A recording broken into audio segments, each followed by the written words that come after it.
Hey, welcome back, guys. This is what's called a bug out bag. Or, I don't know what it's really the nomenclature or anything, but I think the Marines carry this. I call it a I'm not coming home bag. So I want to show you a few things that are in it. All right, check it out. This is cool.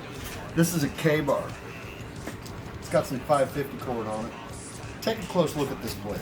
This blade was made for one reason only. You can imagine what Marines do with it. It's nice.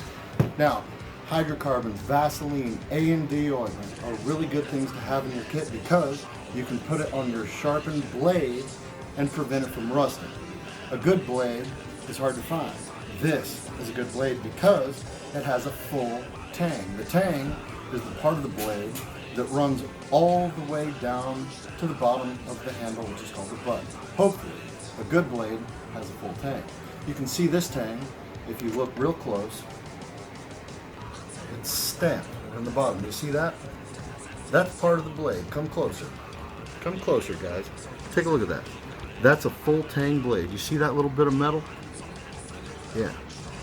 So, you know, it can also be used as a hammer. What's more dangerous, a dull blade or a sharp blade? Let me tell you, a dull blade is so much more dangerous. So we like to stay sharp around here, and we keep our tools that way too. But that is relevant for this. This is a Gerber. You guys know Bear Grylls, man. Oh, I would love to hang out with him. I think it'd be real fun. But it's designed by Bear Grylls. Watch this. Look at the difference between this blade and that blade. This blade is made to be a workhorse. You see that? That Bowie edge, how it's not straight? It's not made for stabbing. Like a Tonto blade, what you just saw was a Tonto blade. This is not. This is more of a Bowie style. This is real handy for outdoorsmen. It's a workhorse. Check this out. Come a little closer. You see how thick that tang is? Now that is a full tang as well.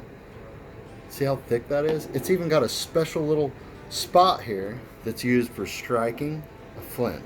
It's also a full tang. But the butt on this is different because it's stamped on the inside so it doesn't get deformed or perforated from the outside. You see that? The stamp's on the inside. It's a full tang.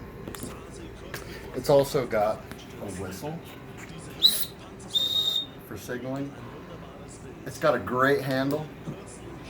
It doesn't float, but it has serrations. This is a fantastic blade. And also in the scabbard or sheath, it has a flint. Watch this. Not too close though, because it burns hot. We'll get into more of that in a second. This is the first of a two-part series video. This, my friends, is called a flint.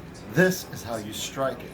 You don't move the flint towards the blade or the blade towards the fire, okay? What you do is, if you want to put a flint right here on the top of this lid, you put your blade where you want it to be. Should be about 2 to 3 inches above your kindling. Your tinder bundle, all right, is going to be below your kindling. We'll talk more about that in a minute. So you don't move your blade as much as you use your flint, but if you grip it like this, hard, keep it tight, and then move it like this. Now your blade, notice my blade's real dangerous right now. I don't want to move that because I might cut myself. So all I want to do is move the flint. This is brand new, so I have to get the protective coating off of it. Oh, I already did on this side. Okay. You see that? Those sparks, we're going to talk about those in a minute. They're hot. What's even hotter is the next tool I'm going to show you. Magnesium. When this catches on fire, it's impossible to put out. It's called a Class D fire. And if it happens on a Navy ship, the only way to deal with it, pitch it over to the side. You got to jettison that overboard because it burns hotter than the sun. That's a true story, guys. Ladies and gentlemen, this sucker, it makes it hot. We're going to see this firsthand. The next thing I want to talk about, don't ask me to spell it. It starts with a P. Potassium permanganate and glycerin. Glycerin's easy, potassium permanganate. Hey, welcome back. Real quick, keep these separated and double or triple contain them. One should be in a different compartment than the other if you're going to carry these in your bag. They're violent. I'll show you soon. Stay tuned. Love you, mean it. Stay salty. It is not. This is used in water treatment plants. It turns your water purple, but it penetrates and sterilizes particulate matter.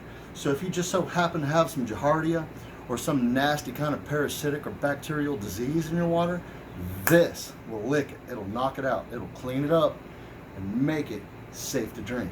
This is glycerin. You can get it at Rite Aid, Walmart, you know, anywhere really. This is wonderful for your skin, all right, because it puts a protective barrier on it so moisture doesn't escape. What we're going to be talking about tonight is cold, wet conditions. It can suck the life out of you. It can kill you, and it will if you let it. What we're going to talk about tonight is how to not let it. This is key. Not so much in cold, wet environments, but cold, dry environments. But it doesn't matter if you stay tuned. You're going to see how many uses it has. See you soon, ladies and gentlemen.